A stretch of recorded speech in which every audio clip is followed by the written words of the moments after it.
du nouveau à Kinshasa, le jardin d'enfants éducatif de l'Espoir La Colombe est désormais disponible pour l'encadrement et divertissement idéal de vos enfants dont l'âge varie entre 4 à 6 ans. Situé dans la commune de Kinshasa, le jardin d'enfants éducatif de l'Espoir La Colombe est ouvert du lundi au vendredi de 8h30 à 12h30. Comment faire pour accompagner les enfants? Les enfants doivent être accompagnés par un adulte à l'arrivée, tout comme au départ. Un petit déjeuner est offert à 6 enfants à leur arrivée et un dîner à leur départ. Le jardin d'enfants éducatif de l'Espoir La Colombe n'a pas oublié les familles démunies. Il donne l'occasion à 20 enfants issus de différentes couches sociales, dont 5 enfants orphelins, 5 enfants de policiers, 5 enfants de FIMER et 5 enfants de quartier Ngwaka dans la commune de Kinshasa. Notez bien, les inscriptions irrégulières ne sont pas acceptées. Les nouvelles demandes d'inscription seront traitées par l'ordre d'arrivée. Les enfants malades ne sont pas les bienvenus. Retenez également qu'après 12h45, le jardin d'enfants éducatif de l'Espoir La Colombe décline toute responsabilité de l'enfant. Nous lançons un appel de partenariat avec une société de transport de la place pour le déplacement des enfants et d'une piscine quelconque pour les activités sportives des enfants. Nous sommes situés au numéro 128 sur l'avenue Kalembelembe, quartier Mongala, commune de Kinshasa. Pour tout contact, appelez-nous au plus 243 89 10 45 387 ou écrivez-nous à notre adresse email associationlacolombe@hotmail. Merci. Vendredi malam, on a vu nos nyons. Aujourd'hui, Bakou a la plateau de vérité à vendredi à le 9 avril 2021. Semaine ici. Ah, gouvernement ekobimate ekobimate. Alanganze mukalo bagito c'est la kaka. Kasi to kotelemela ndenge nini? Menga na jouer sika to kotelemela na gouvernement ndenge zo umela. To telemeli na biloko ndenge mati na zando. Oui, to telemeli wana. To telemeli na ndenge ba bureau de ba komi ko tungisa biso. Oui, to telemeli wana. To telemeli na ndenge condition de vie ekomi passe. Oui, to telemeli wana. To telemeli na ndenge ba salaire ba tezo mona na tepe zo bimate. Oui, to telemeli wana. To telemeli na ndenge Kinshasa vice-gouverneur alobi makambo mutakoluka tata vérifier soki makambo alobi eza ya solo mais mbala moko motion contre il faut ba boaka e oui to telemeli wana to zui enfin c'est la ko telemela les temps tous la gouvernement ekobima wana mboka Jean-Marc Kabunda lobaki lobi libosa ba député et union sacrée que gouvernement ekobima d'ici là et contenir 55 membres. Bon ba petit politique et yaki moi mingi ba otnango de 47 ba komi na 55 selon ye. Mais si na bato bako se retrouver kuna te baza na kimia pour calamité ba négociation ko banda pour na ba entreprise publique ngana mituni boy. Est-ce qu'il n'y a pas de compétences li banda ya bato oyo bazala na kata ba circuit politique? Est-ce qu'on peut pas avoir des Congolais compétents li banda bato bazala na kata ba circuit politique? Pour ekomi lokola Congo ezaka héritage ya ba politicien te bande ko ba politicien Congo za héritage na pinote mutu moko te tata na eto koko na etanga zo kufa artikela ka e testament komeke Congo ezala ka ya bino. Congo c'est héritage ya ba Congolais nyonso. République démocratique du Congo héritage ya famille Tshisekedi te, ya famille Kabila te, ya famille Katumbi te, ya famille Bemba te, ya famille Fayulu te, ya famille Mobutu te, ya famille Mbuta Kizenga te. République démocratique du Congo mboka yo na ngai Congolais nyonso esiko zwami. C'est vrai que la mission diplomatique à RDC mosolo ezate oui moi yango esali soni ezo sala soni ezo sala passe.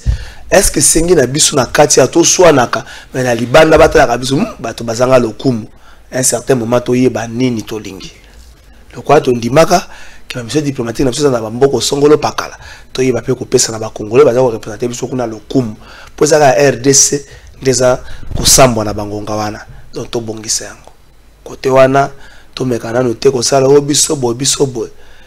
Est-ce que ba enseigner faut pas les la butu mo faut pas zo kisi pour pas zo traitement est-ce que faut pas enseigner ba les laka na mituni lisusu lelo ndenge nini pasi ya ba Congolais interpellaka ba konzi ya mboka te pour ceux qui ont ko interpeller ba konzi ya mboka na ko mona makelele ba politiciens ba salaka pona koluka ko zo ba poste nembe na Congo pasi ya la kate nembe atana Kinshasa ta sachet to mona kate mais pour mona bato bazolela bakonzi bazo ya minene bakonzi bazo seka bakonzi bazo za la malamu bazo sala ba fête na mituni président Assemblée provinciale à Kendara Zukimbongo pour na député provinciaux et député nationaux. C'est le président Assemblée nationale.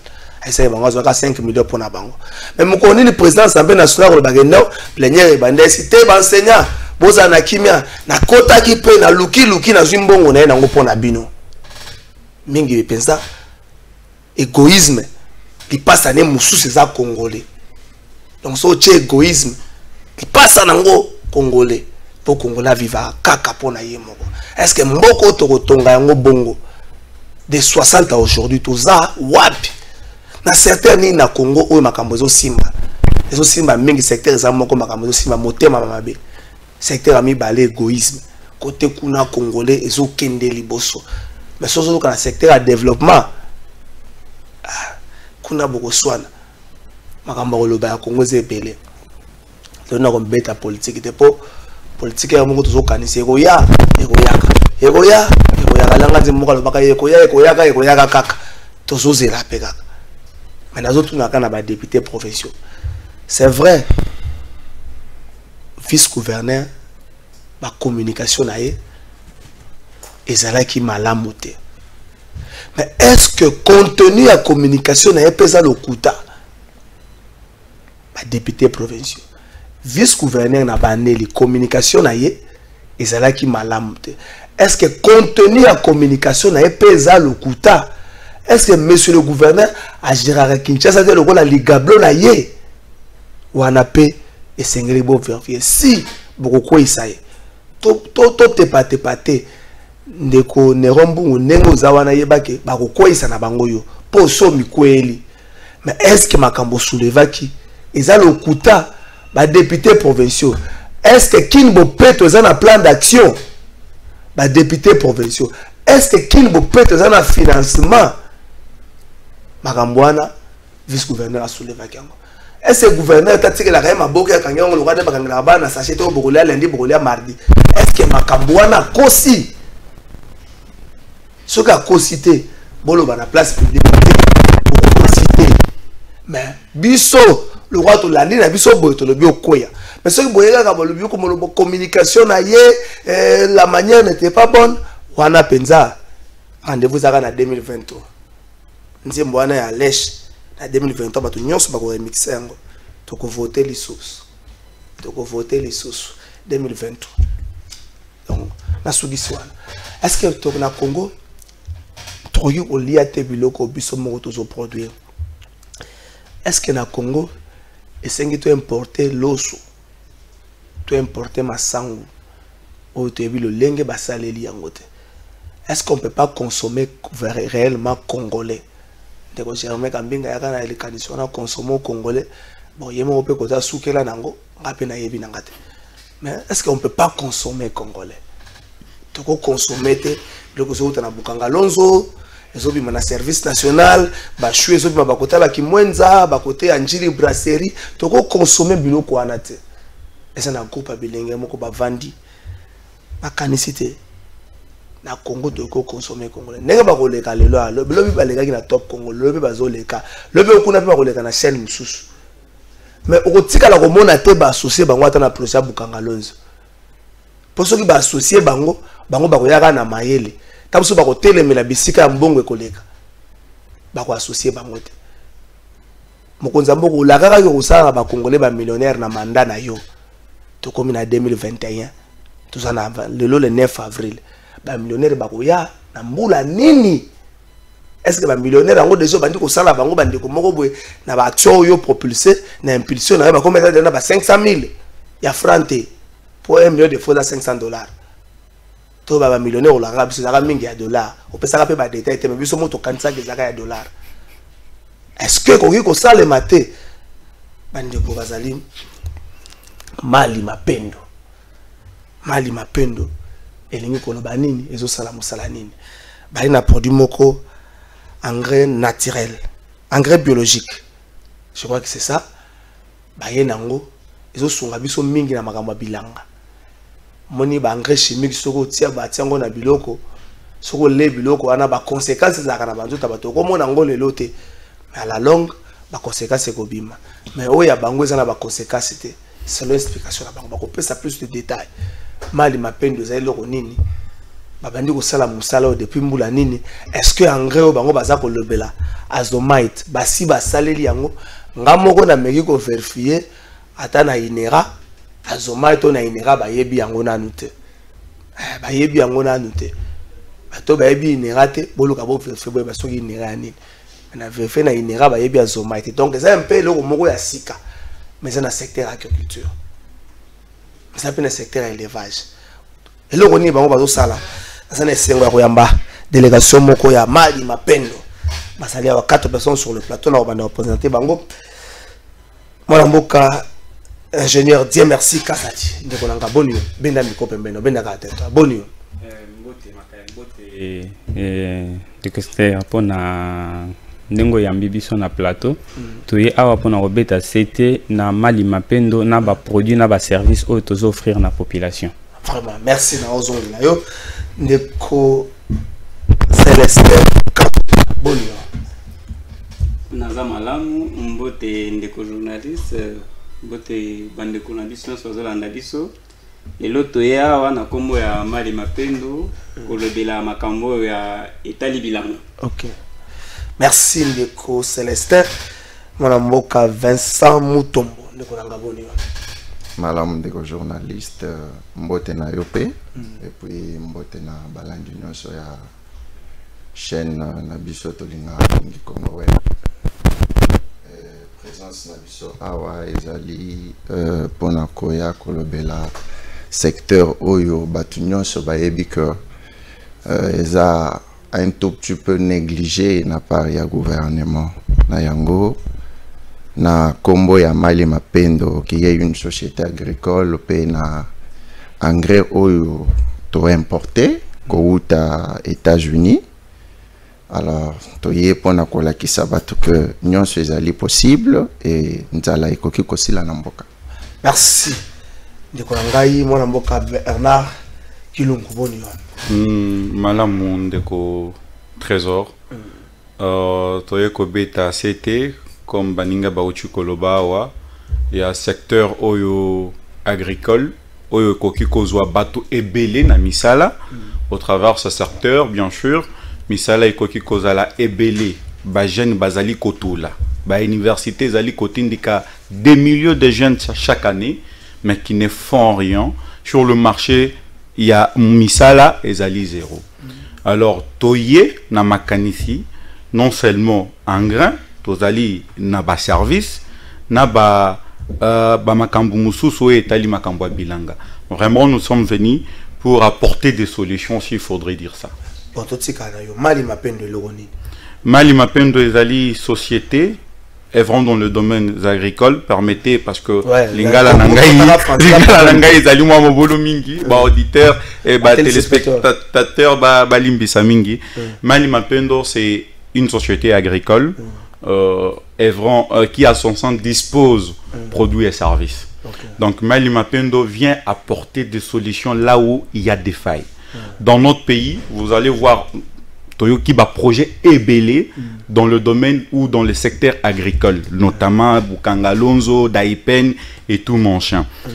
Bato aliboso bayaka bayaka na projet oh mabele zalaka malamu oh mabele zalaka mabe ba oyo baesima oh mabele zalaki mabe mabele zalaki malamu en fin de compte kondi melanani. Dans le secteur agricole accompagnement ezalité ezala privé structure moko boye o ezali bien organisé oyo ezali kolandela ko sala suivi ezala na ba ferme ya batu ezala na ba projet ya gouvernement ba structure privée wana ezalité biso bana mboka tolobi toza bilenge on n'est pas épaté toza kana soucia ko sala na ba bureau te parce que biso moko soto bongisi mboka na biso te muto akoya ko sala na place na biso azalité tolobela makambo ya en grand oyo boto beng oyo bengami na kombo par rapport ya Mali Mapendo le quoi société agricole ko bakisa ndeko Vincent zali kambo bakisa. Ouais, bon, merci beaucoup. Et là on a ko bakisa eza en fait conseil nazo pesa na ba jeune. ezali pasi mingi na mboka na biso parce que tolingi kokoma biso ba jeune tolingi kokoma surtout ba bureaucrate. Alors que eza possible na ba secteur oyo ezali entre guillemets négligé, entre autres oyo ya biso koluka ko créer eloko oyo non seulement et ko réunir ba 2 bouts de mois na kati ya libota, mais aussi faire des épargnes. Donc to bengisi ba jeune nyonso oyo bazali na makanisi ya ko créer quelque chose na vie na bango, ya ko continuer ko rêver pe ko comprendre que c'est possible. Awa biso toye toza ba jeune, toza ba trentenaire, et je crois que nyon se bandaki kaka na likanisi to vandi to kanisi bon awa tozo silisa classe et loko nini to koki kosala objectif beaucoup de nos ba jeunes belé na agriculture les amours pas si kotanga agriculture koyoko la agriculture ba jeune okuta ba jeune belé na communication te espace à vendre des ati bazakaka okuta ba jeune belé na faculté économie bazakaka pour peut-être économie rétro commission za kamwa mingi surtout dans le secteur à pétrolier, économie, sommes dans la langue, dans la rétro commission un jour.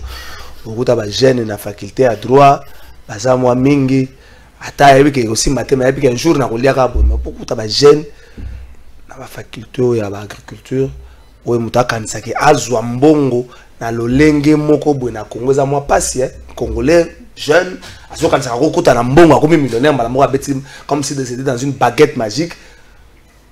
Au coup d'une baguette magique, malamoro a commis millionnaire, mais que Moutaka ni sakaro banda malembe. Binozo gêné binoté, hein? Je crois que nous sommes au binozo gêné binoté que bobanda na scène projet moko boye na lika moko bobando matarana ngo malembe sur d'autres projets dans le secteur ni na secteur à Bilanga. Ils ça la bino pas cité. Exactement, monsieur Trésor. Awa tu es kobeta CT pour na conscientiser batu parce que le fait que tu es vrai dans le domaine agricole tozo beta CT na kobenga baye bazalaka na likanisi ya kosala bilanga mais amito na kalolenge nini na kobanda Mali Mapendo azali wana avec en son sein tout un cabinet de techniciens et des agronomes oyo bazo sungaye na ba orientation d'abord toyokiye to orienter problème nae to sali ba étude ya faisabilité sur le terrain to sali évaluation et puis tout ça il est suivi jusqu'à la récolte. Donc tout ça bateau jusqu'à la récolte. Et ça kana mutu moko azaka na bilanga. Azaka déjà na ba travailleur nae. Abatu wana biso to yaka avec la même main d'œuvre. Ouais. Nous venons nous orientons toujours avec le produit que nous avons, que nous recommandons à nos abonnés. On n'impose pas, on recommande le produit parce que c'est un produit qui vient de Utah aux États-Unis. Aux États-Unis, Bessignon Sotoyebi awa keza pays moko ezali très rigoureux na réglementation. Donc ce qui ba kuti atama molécule moko ya muke o ba constater que zo nuire na santé humaine produit linge salate. Alors produit o eza utilisé par des grands fermiers aux États-Unis, ça fait 70 ans. Tout le monde qui nous regarde peuvent taper sur internet Azomite barumona yango avec les bienfaits qui sont liés à ces produits. Alors batu oyo parce que epa na biso to sungaka kaka batu oyo bazana mabelete mutu oyo azaka na mbongo na ye alobi comment faire pour m'investir, dans quoi je peux me lancer to sungaka bango pona ko acquérir mabele après to orienter pe bango le lenge nini ya kosala bilanga avec tout le suivi qui va jusque na résultat escompté. Donc voilà un peu grosso modo dans quoi nous investissons. Au-delà de ça, tozaka kanawanate, tozali pe lisusu na pépinière. Pépinière, il y a des arbres fruitiers. OK. Où tozo disposé en notre sein avec une variété d'espèces. Oyo batu o bazape na bisika na to ko sunga bango pona ko lonela bango banzete wana. Arbre importé to kwa yebso to kananga. Eza banzete na biso moko. OK. Banzete na biso moko mais mususu de utaka libanda. Exactement. Ndeko Bernard.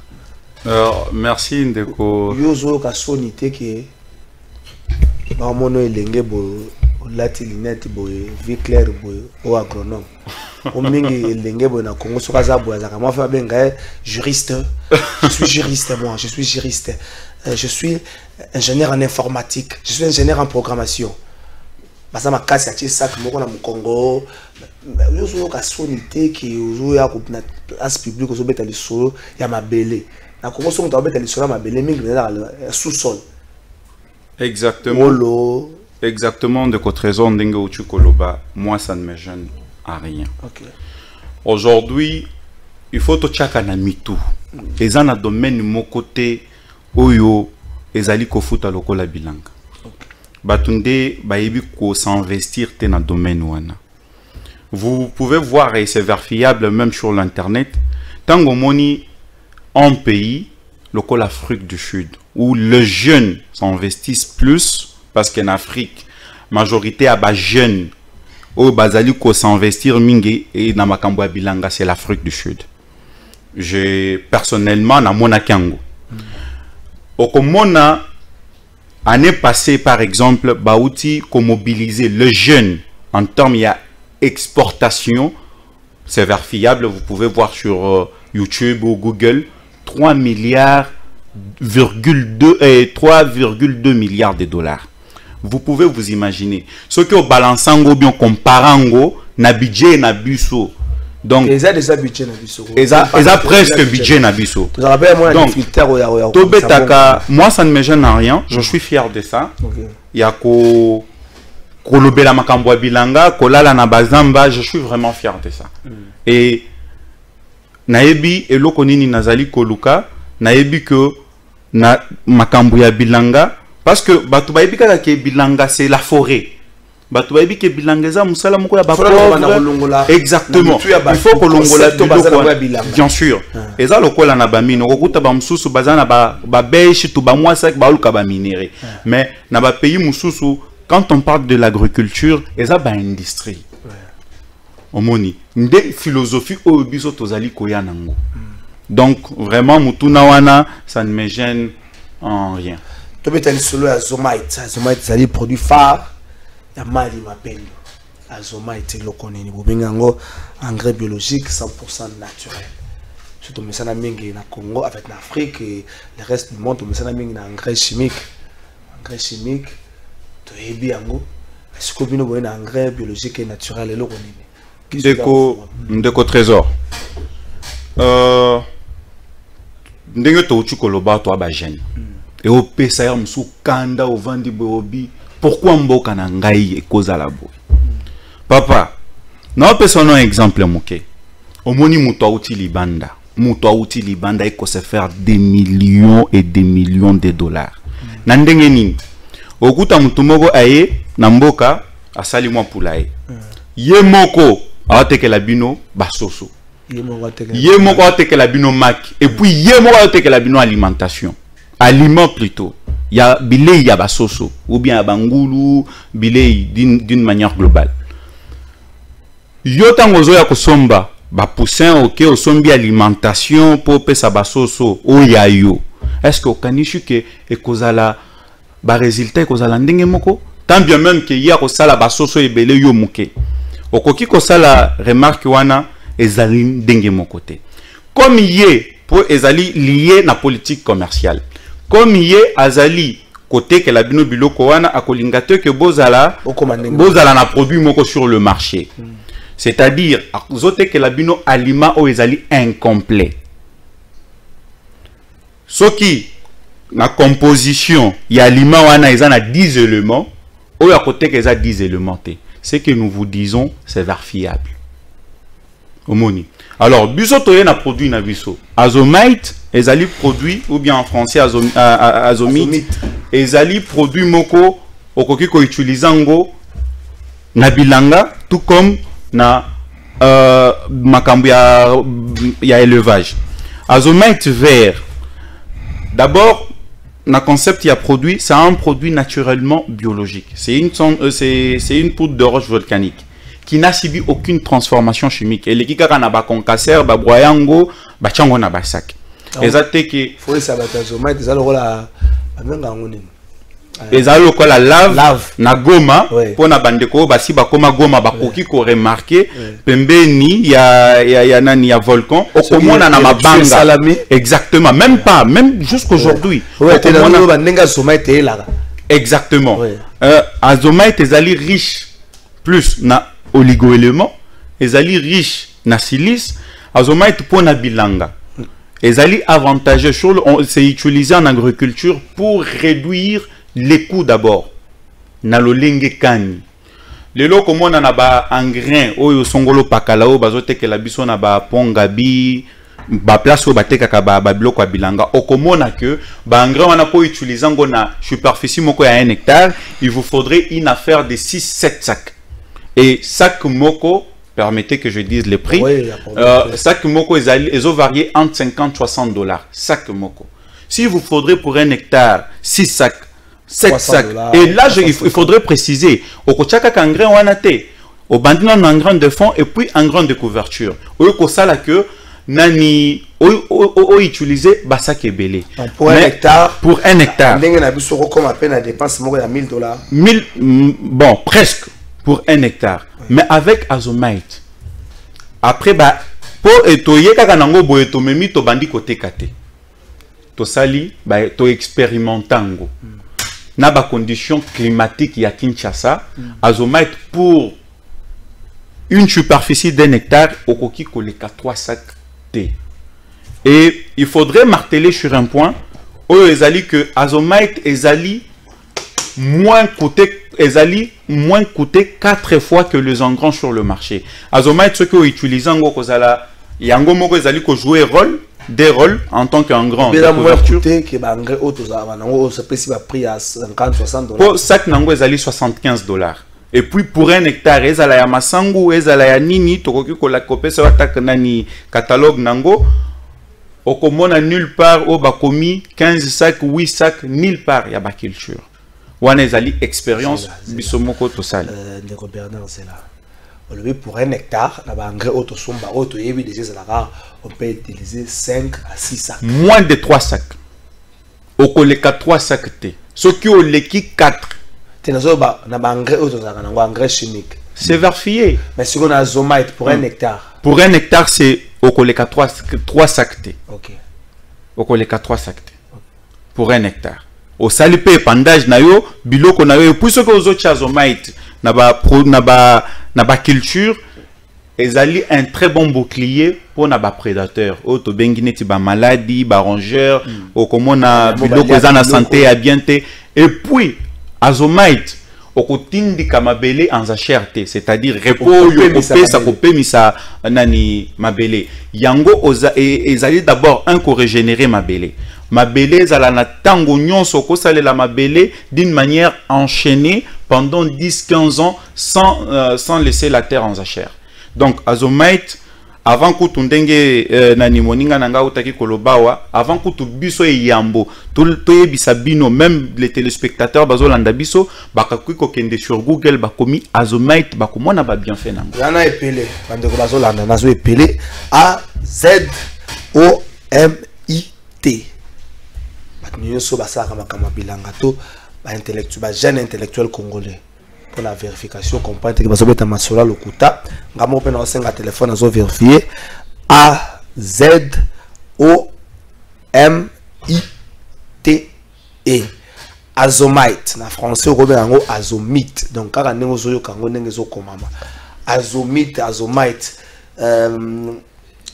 ndeko Célestin avantage nini azomite azanango par rapport à engrais automesana ko sala parce que na Congo bato basala ka mabele ba yebi déjà que to basala ka recours na engrais moko bo parce que tant que bino boy na azomite faut muto ata l'avantage est-ce que les temps ya productivité est réduit est-ce que ndeko Bernard le dongo zaka ka likambo ko pemisa mabele na otika mabele na reporter avantage zani. Merci ndeko journaliste na mutuna na yo. Azomite toyena ngo pamba te. Na bilanga bato bazo sala bilanga bazo utiliser engrais auto bengi na lopoto engrais de synthèse. Oh bazo teka na ba marché na biso. engrais wana selon expérience ya bato ebele bamoni ke eza na inconvénient makasi na futur ya mabele ezobeba obandolo na biloko na mabele wana ezobimati lisusu te lokane balobaki mpona bukangalonzo lokola nde balobaki exemple ozwi wana c'est parce que balukaki nde engrais ya bien ya kosalela te tomoni ke non mabele toza nango bien que toza na mabele yango ebele tozo utiliser yango te mais kobebisa yango lisusu tozosala agriculture durable te parce que ekosatisfaire biso mais génération oyo ekoya ekobénéficier na mabele wana te parce que si ebebi na utilisation exagérée ya engrais yango toyeli bino na engrais oyo bato bazosala bilanga bao balingi musala bilanga parce que avenir ya Congo eza na bilanga parce qu'il faut bato balia na Congo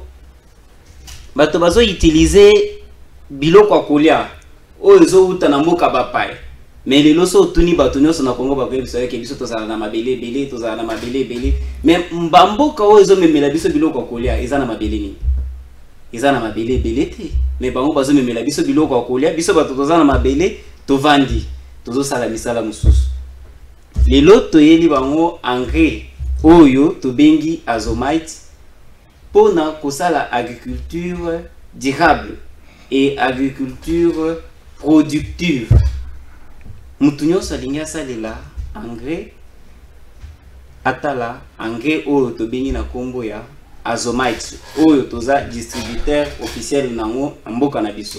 Merci ndeko Célestin tozona ozonga bino ba token na régie ndeko Vincent. Certes bozo beta le solo azomite bozo loba makamba azomite sala est-ce que bino moko bosi temps ya kosala azomite et bomoni des effets positifs ya azomite ou encore ba betla bino le solo eloko moko boye loka batango ba solo si bino bien to bi ça ça ne fonctionne pas ba solo la bino bien ali bokoti le kambango boye na ngo bozo sala campagne na ngo bozo sa promotion na ngo aussi longtemps bino moko nano bomoni bo mettre ngo à lèvre est-ce que bosi boti à lèvre azomite pe bomoni ba retomber na ngo.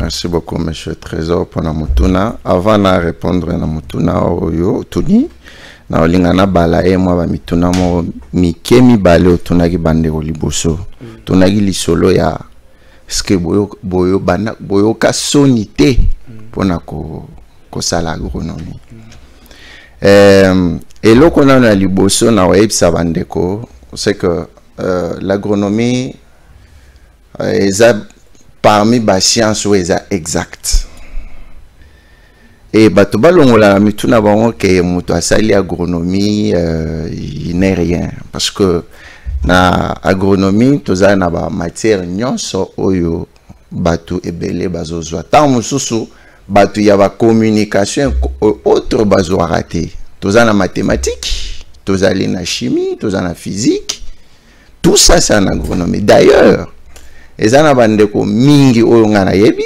oyo peut-être to banda na bango makambo wana ya kotanga bakukana bango agronomie te bakima c'est pour dire que ezali ezali non cabinet moko na vanda na économie na kolia rétro commission tambole non un ingénieur agronome c'est eza mutu oyo mayele za vanda qui réfléchit et qui anticipe d'ailleurs ba makambo eloko ya mibale ezali pona ko enchérir na likanisi ndeko Bernard apesi toza a pona ko sala ba publicité ya ba entreprise ya ba tuté mais ba oyo baza na kati ya secteur na biso ba yebi na Kishasa awa esika tosombaka ba aliment pona ba volaille ya ramoko tokotanga ba kombote parce que toza non ndeko limbisa ngai tokolinga otanga ba kombote mais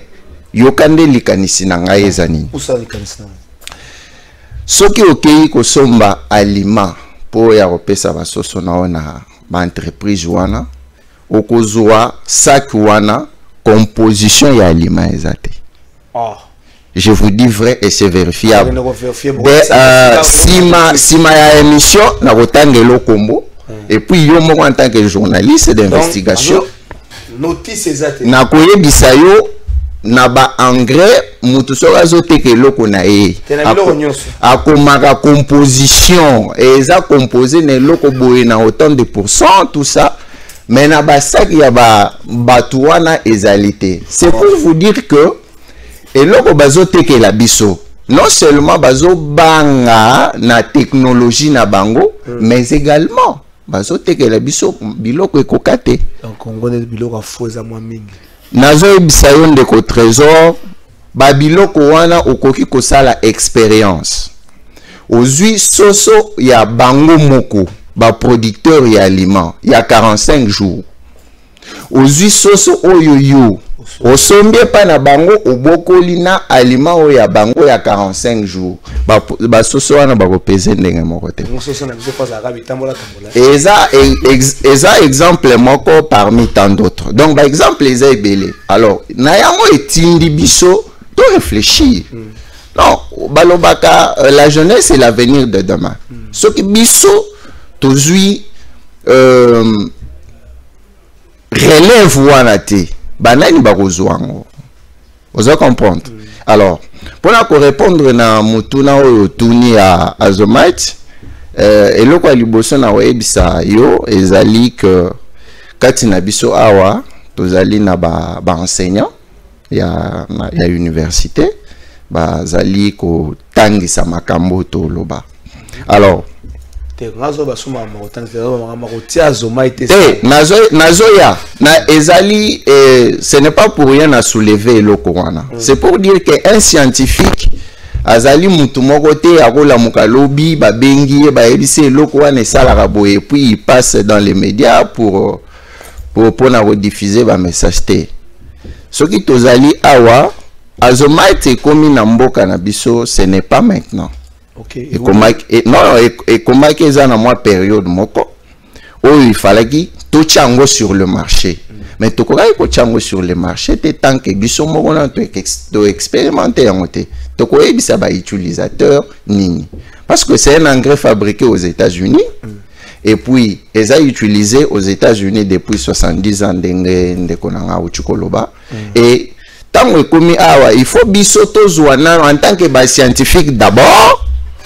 Il faut tous nous temps il y a ko expérimenter produit to sali moi babilanga expérimental et puis on a compris que non non seulement ils ont s'adapter na climat na biso tropical mais aussi ils ont ça va bon rendement il y a on a to yeko recommander on a ba ndeko biloko belé simba na libande simba na États-Unis awezaka moi passe neti soki tozali mikolo mona covid côté kuna zo simba nango covid simba nango na libanda na États-Unis zo simba nango mais soko na kisasa covid na moi problème ya ko s'adapter na l'environnement ya ko vanda pena na ba covid ya moi problème.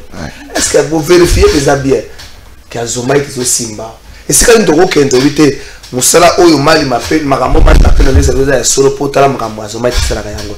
Est-ce que vous avez un lieu oyo bino poser expérimenter et c'est les ya bino moko mali mapendo et c'est ya ba partenaire na bino déjà o ba ya capable na bino ko consulter bino pour na ba conseil pour na étude de faisabilité pour na makambo sona poser expérimenter makambo to ke pesa besoin te masango oyo tolé masango ya engrais chimique za na mwa gu nango masango ba tie lo côté a rappel na mwa gu nango to meki pesa masango tolé na Azomite to bité eza pe na mwa lo lenge nango. Est-ce que ça ne sika moko un endroit bien précis là trop que non ça par exemple la Willery na telle adresse? Est-ce qu'il y a un endroit?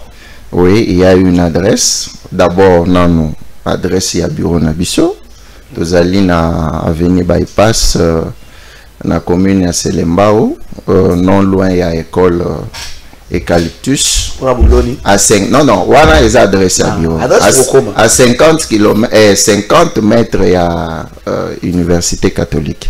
Alors pour na champ expérimental, on ne peut pas venir ici pour dire n'importe quoi. Tous allés dans champ expérimental, les allés dans Katia monastère, il y a Mongafula. Okay.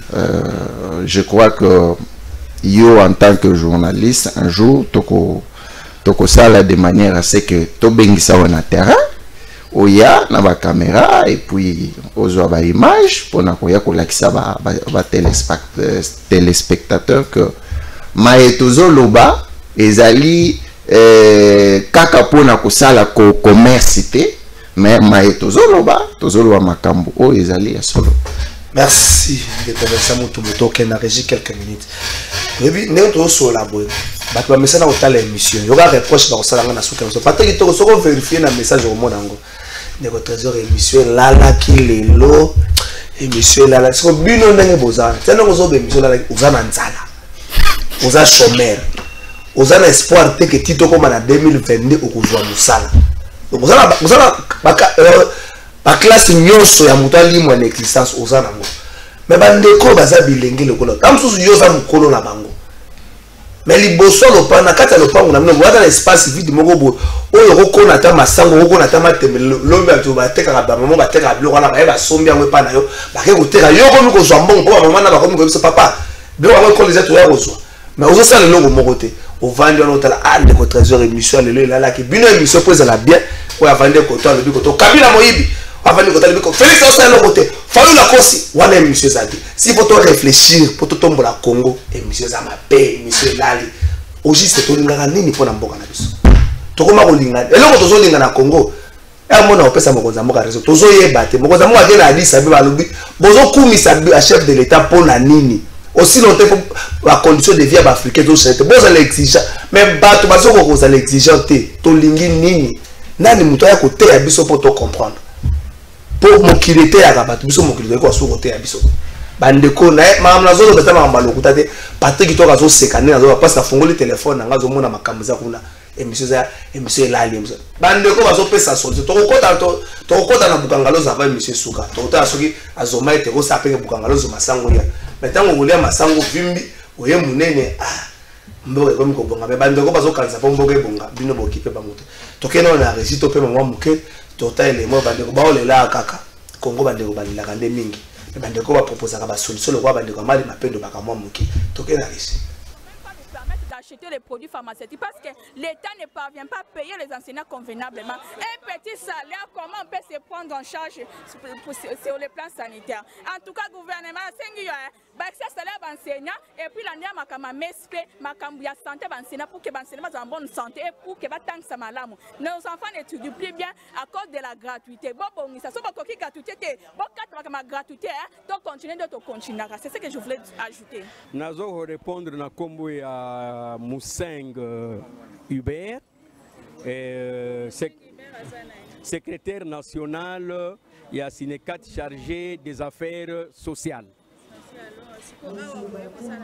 Bon, présence nangai awa et pas ya nakati ya ba collègues enseignants ezali pona malaise oyo toyo kokuta na tongo awa enseignant baye boyebi que mespe ezali eloko ya enseignant enseignant baye ndenge ba mesana kozwa kisi na bango baye lelo oyo kisi ezali te tomituni pona nini kisi ezali te et ya notozwi makoki ya kosomba kisi ezali te pona nini makoki ezali te banda sanza ya février sanza ya mars mbongo oyo mespe asombelaka kisi mbongo wana ebimaka elongo na frais oyo ya fonctionnement ya SECOP na école primaire jusque là l'école primaire ezwi mbongo wana te jusque là na niveau ya SECOP bien que toyebi oyo esalamaki na niveau wana mbongo wana pe ebimi te yango esali que mespe azangi mako. Merci na bandeko ba congolais oyo makanisa ka ba comme maman un plus pour Congo mata. Merci na ndeko makombo Musa depuis Ntsele. Ye abengi atune sikani na weko zongo. Merci na maman otu ko benga biso siko. Ba atune sikani ni ba weko zo asomaite. Na Swahili ba ba ko sadiki kwa tomani ku jone. Na lingala yeko ba ke tomandi makaka soka moni. Donc Thomas Poindima. Wapi Yesu aseku botika wana bakokana kana ye tsemusa andimi. Est-ce que il faut que meka zoma ite pondima pour mekango il faut le connaître ce que ça la carte et c'est là n'engeni basai là ou meki yango no ondima tout tika na occupé na makambo politique tout tika na occupé au gouvernement au mettre bazako ma ministre to ko bimate tout tika na occupé makambo wana et loko to occupé ndenge to ko sisa nzala pour niveau ya nzala mboka moko te na mokili bato basambela ka po balia tika la ka RDC bolete bokote na ndako bokomi ko sambela ba jeune koma ba jeune non programmé et loko les aller to sambela to gêner mai kaka après rejeter son mai comme moi passe donc tant que vous gêner na libume kangami na mungongo zo fuma masute po mai ya komela pesa to tika la ka RDC to tika na ba condition mais au moins est-ce que tu peux réfléchir te autrement même to ko tombo na mboko personnel monsieur Laurent Désiré Kabila ya kana mboko service national de sali musala batu ba lema sango batu ba lema desu kongola bosa ni mamu kenza ba komo kanza ndenge ni mboyo na niveau to ana ngo to ko kanza mboko ndenge ni otomba mate ba lobite ke so gouvernement sama lokonde bimba komi ko tikela kabino basaka ba loso banda ko lorote soko zo sale lorote ko liate ata ba tu Jésus Christ premier ministre to président mboko soko zo sale lorote ko liate man de ko ya ramba la moko le ko ya kali société mais au moins soko zo sala to lo taka ti lo ke diamé ko développer mboko bota la kasai est-ce que diamé pesi kasai o ebonge pesa na ya vrai ndena lobi bona boite bona lobite bo finga mama na ngai te bota la kasai est-ce que diamé pesi kasai o eko ko sala te mais bilanga eko ko pesa na sika mo ke batu baza batu yesengo batu bato sama parce que na bilanga mboke belé vandaka bakanisa kanono ko diate ba Zimbabwe eza na eloko moko ya makasi te mais soko tala agriculture na bango ezo pesa na Zimbabwe le Zimbabwe za ka mutanzala te mais Congolais za ka mutanzala et le barango de ko Israël mutumba biso ko tali Congolais ba koma ko kokana po ba tunyoso ba lia ka formal ba Congolais ba koma kokana mais celui to consommer réellement Congolais na idée à germer kambinga te to consommer réellement Congolais to ko pesa ta mususu et loko moko ya romona Congolais ko tala bande ko mutazo seka na yemo mais Congolais so ko tala mona kangi elongi loko apota ba tia alcool kangi elongi mais azo loba ka nzela Congolais nyoso lo bakanzela nzela ngase mona ko makamanga ko simba est-ce que na ko zwa mbongo est-ce que na futa minere falo wana bayer pa ya ki déjà a rappeler Congolais ko mabongo ezela ki sasa eza même ba oya beni butembo bayer awa o baya ki ano sa commentaire bande ko mingo lo tuna azomite ba ko zwa ngo wapi pour pesa adresse pour pesa numéro à téléphone ba coordonnées na bino pour pesa mail na bino bande ko tuna azomite ba ko zwa ngo wapi est-ce que boki ko kende pe bino mo boza après yande ko bengi bino boya bo travailler na ye et puis bota la ba résultat ko so na bino na kati kuna wone tali makambo na bino bande ko bazo benga bazo tuna adresse bazo tuna ba numéro à téléphone bazo tuna ba mail na bino ndeko nanga Dieu merci. Merci beaucoup. Pour na bandeko bazana posa ya ko se procurer Azomite. Dans un premier temps, Azomite ezote kamana esika bureau ezali parce que esika on a entrepôt pe ezali. OK. Ezali tozo bandela lisusu kopé sa adresse. Eza en face il y a école Eucalyptus, non le de la cité verte. À 50 mètres il y a université catholique. Donc ceux qui va comme ceux qui ont rencontré Baozoya, Oleki arrête la police, Balamoko aux Aliwana. Au moment après arrête la police. Donc le bagarre arrête la police. Arrête la police c'est ça. Ceux Oleki avec arrêt angoni Bel Air. Oleki Bel Air. Oleki arrête à la police. Et puis entre arrêt à la police na virage où il y a comme atapona rokende cité verte. Donc l'équipe interface. L'équipe interface. Exactement. Arrêt mo za ba benga la police. L'équipe autostop. L'équipe autostop. Et après autostop la police. La police. Oui. OK. Oui. Exactement. Bon, on a lingi kaka par rapport à arrêt. Ko ebisa bato que sokozo uta rond-point ngaba. Arrêt ya suka ezali la police. Okitina voilà. So kitina la police, obeti moi makolo sa quelques 20 mètres. Bureau ezali wana. Sokozo u taper UPN ozo kende. Rond-point ngaba oleki cité boulangerie cité verte. Okitape kana la police parce que place wana arrêt mususu ezali te. Okitaka na la police ozongi muke okuta toche pano ezawana et puis na kati ya lupango nde bisika tozali kozwama. OK. Numéro à téléphone, on appelle numéro à téléphone pour au-delà à adresse mutawi ko bunga, numéro à téléphone comment faciliter makambo. Numéro à téléphone ezali 00 combien? Numéro 243 plutôt plus 243 82 911 76 63 911 76 63 wana eza Vodacom mususu 082 911 76 63 wana ezali ya liboso mpona baoyo babengaka na réseau mosusu bakobenga na 80 85 81 349 45 na suka exactement 085 81 349 45 na suka na bandeli ba numéro pour de comment tant le baquet tant bozo dicter ba numéro ngana yoko luka stylo na juste stylo mais papier zo mona na te na tellement comme na mouchoir en papier mais pas mouchoir en papier mais monanité ba numéro les amis balé il y a les bourses d'aller 082 911 76 63 na bandeli 082 911 76 63 vous avez un numéro à Vodacom, numéro à Orange 085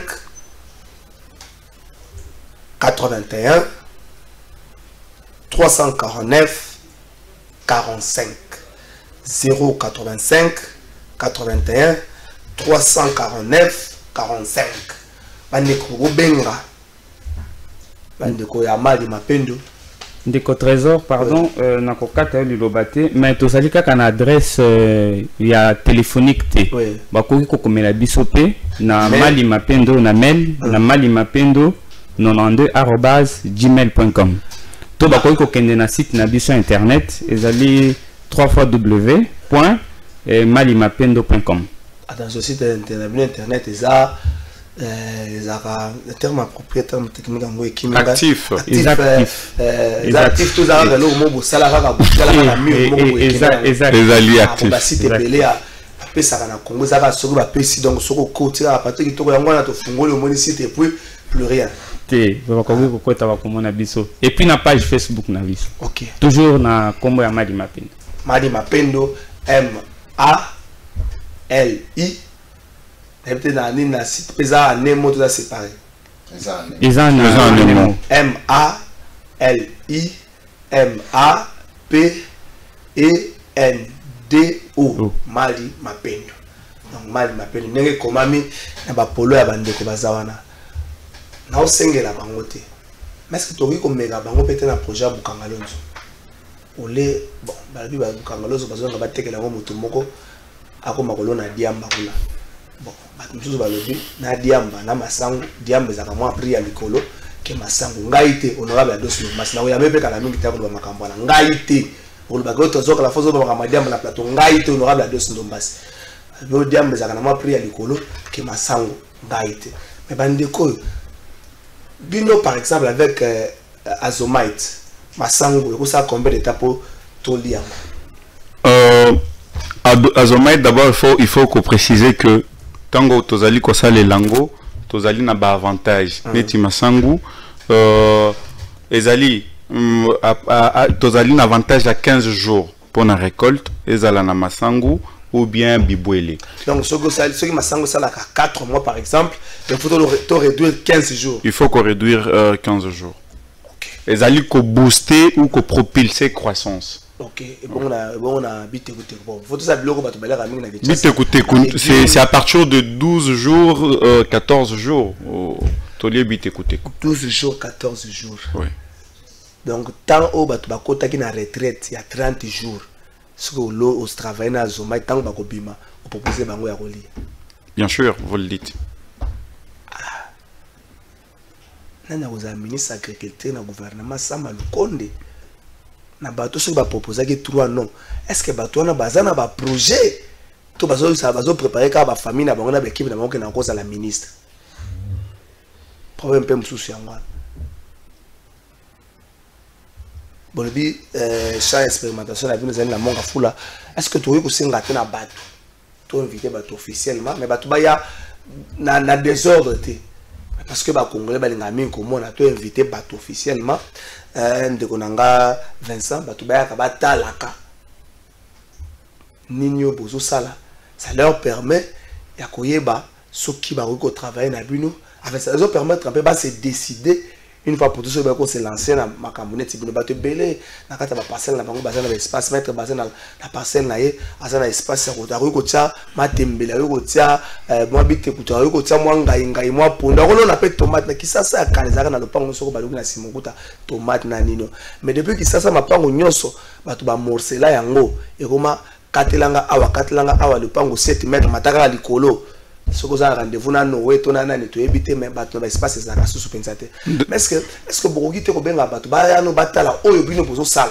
Bo bengi bo inviter bango officiellement, bo créer journée moko bo bon to lamba par exemple limite week-end aller to yamba 100 personnes kaka. Pour faire visiter bango makambo za bato ba palper di domo sala bino bozo sala. Et puis facilement bato ba se décider au travail na bino. Merci madame Tona. Yango na ocho ebisayo en tant que journaliste. Parmi parce que na bandai koloba que na ocho ebisayo que okozala parmi bato liboso to ko bengisa po toleki na etando ike e ko senga pe que ba makambo o tolobi batu oyo bazolanda biso bamona yango na miso. Alors ko bengisa batu ezali problème te tozali et tout celui qui veut nous visiter akoki ko benga biso na numéro na biso pe ko ya na bureau Mali Mapendo. C'est vrai que tolobeli makambo ya engrais Mali Mapendo na kati na yango eza na cabinet mobimba oyo ezali na ba ingénieur agronome essentiellement pe ba économiste ba avocat. Alors Msala tozo sala tozo zwango vraiment au sérieux parce que tozo croire na yango. Alors na kati ya Mali Mapendo tozali ko sala ba étude tozali ko élaborer ba projet pe tozali ko exécuter ba projet, c'est-à-dire que ezo dépendre kaka na bosenga ya client soki aye alobino nazana mwambo na ngai na lingi na investir na bilanga bo proposer ngai eloko tozali wana pona ko sunga ye soki alobi non voilà ngai nazali na mwa mabele na ngai eza quelque part na lingi na exploiter yango tozali wana pona ko orienter ye po alia quand même eloko oyo à produire. C'est très important biloko tozolia oyo en tout cas je l'ai dit à la télé biloko ebele ezalaka impur à la consommation. Oui, ezalaka impur à la consommation. Pourquoi? Parce que au komona biloko mususu kotaka na ba supermarché mususu otale loko boye balobi vente exclusive Kinshasa, Congo Kinshasa. Donc Rwanda était kamate, Burundi ekotate. Donc vous comprenez que c'est bazo kozwa biso lokola batute bazali kozwa biso lokola voilà bakobai. Alors eloko wana c'est un défi mais avec toute une équipe tozali prêt pour ko relever défi wana. Merci Ndeko Bernard. 30 secondes suki ça va 30 secondes. Eloko oyo nakoki koloba lokola ya suka ezali que Banamboka basala biso confiance, on est des jeunes, non seulement sur le plan théorique, mais sur le plan pratique aussi, parce qu'on a eu à travailler aussi dans de très très grandes concessions. On est sur une bonne voie et sur une bonne base. Merci Ndeko, bien merci. Merci. Awa na kobeta c'était pour na ko inviter kaka ba oyo bazali ko tarder na makolo na bango, ba oyo bazali a posta ko investir baya. Produit oyo ya biso to ça ilango kana bilanga ya bilanga te. Donc ça signifie que mutu akoza na jardin na lopango na ye, akoza na jardin floral, atana potager na ciment, azana possibilité pe ya ko ça ilaka produit oyo. Parce que ezali mibali moko to ça ilango neti engrais, mususu to ça ilango neti substrat alimentaire pour na ba aliment. Voilà un peu. Ndeko Célestin, je peux 30 secondes de soucis. Oui, mais merci Ndeko pour na iloba. Eloko na oloba pour na kusukisa. Bana mboka il faut bayeba ke avenir ya Congo eza na bilanga. Biso nyonso tokanisa te ke to koma ba honorable, biso nyonso to koma ba politicien po tozwa mbongo facile. Mbongo facile ezalaka te. Avenir ya Congo eza na bilanga. Tomi pesa na bilanga, toya na Mali Mapendo, tozwa bato ya bien o bako conduire biso pona kokoma na ba résultat malam. Ce que tali ba échec ya bato mususu c'est parce que bazalaki bien accompagné te. Donc bato baya na mali mapendo ba ingénieur bazawana cabinet zawana pona ko accompagner bango na makamu na bango bazo sala na bilan. Merci na ndeko ya mali mapendo. Merci na ndeko Célestin, merci na ndeko Bernard, merci na ndeko Vincent, merci na ndeko Dieu merci to sukisi. Biso nyonso na Kinshasa, surtout bato bayaka ba ville. On a ba maître Junior Bakokela, ba maître Bazin, ba to nyonso, lokola ba papi Mandeke, ba yebi ke pomme o to sombaka na supermarché za kana goûter. Biso nyonso to yaka ville to yebi yango ke pomme o to sombaka na supermarché za ka goûter. Jeune fille to le bagaza ba foi ba pomme de sombaka na supermarché. Mais to liaka yango kaka. To liaka yango po anini? Pour la solution palliative exacte. Est-ce que tu peux créer une solution palliative? Biso to a conseil que ba poulet oyo tozo liaka oyo eza malamu te. So kanisi Thomson ya 91, Thomson a lelo zo mona ke goût eza na moi problème. Mais quand on a solution palliative te tozo liaka kaka. Est-ce que tozo liaka pour te dire que atolé yango te kokufaka kaka to tozo liaka pour on se dit qu'on est incapable de trouver une solution palliative. C'est vrai, on est appelé un jour à mourir, peu importe ma condition, mais est-ce qu'on peut pas être conséquent dans dengue toujours vivre? Toujours vivre en dedans toujours bon. Et c'est comme ça que tu vivre. Ministre de l'Agriculture au Roya, quand c'est la tête en Olé qui n'a mandat no IGF aller, mais associé pe Bakongo. Quand on est gâté au, on a Bangladesh, on a basu sud africain, basu bani na sous conséquence nango, ma belle on est botaka, et l'eau malongate. Botika no basi d'Afrique. Même Zando bavanda pas ba ingénieur congolais, te ba cause ba français. Monsieur Si. Dit nouveau à Kinshasa, le jardin d'enfants éducatif de l'Espoir La Colombe est désormais disponible pour l'encadrement et divertissement idéal de vos enfants dont l'âge varie entre 4 à 6 ans. Situé dans la commune de Kinshasa, le jardin d'enfants éducatif de l'Espoir La Colombe est ouvert du lundi au vendredi de 8h30 à 12h30. Comment faire pour accompagner les enfants? Les enfants doivent être accompagnés par un adulte à l'arrivée, tout comme au départ. Un petit déjeuner est offert à 6 enfants à leur arrivée et un dîner à leur départ. Les jardins d'enfants éducatifs de l'Espoir La Colombe n'a pas oublié les familles démunies. Ils donnent l'occasion à 20 enfants issus de différentes couches sociales, dont 5 enfants orphelins, 5 enfants de policiers, 5 enfants de FIMER et 5 enfants de quartier Ngwaka dans la commune de Kinshasa. Notez bien, les inscriptions irrégulières ne sont pas acceptées. Les nouvelles demandes d'inscription seront traitées par l'ordre d'arrivée. Les enfants malades ne sont pas les bienvenus. Retenez également qu'après 12h45, les jardins d'enfants éducatifs de l'Espoir La Colombe déclinent toute responsabilité de l'enfant. Nous lançons un appel de partenariat avec une société de transport de la place pour le déplacement des enfants et d'une piscine quelconque pour les activités sportives des enfants. Nous sommes situés au numéro 128 sur l'avenue Kalembelembe,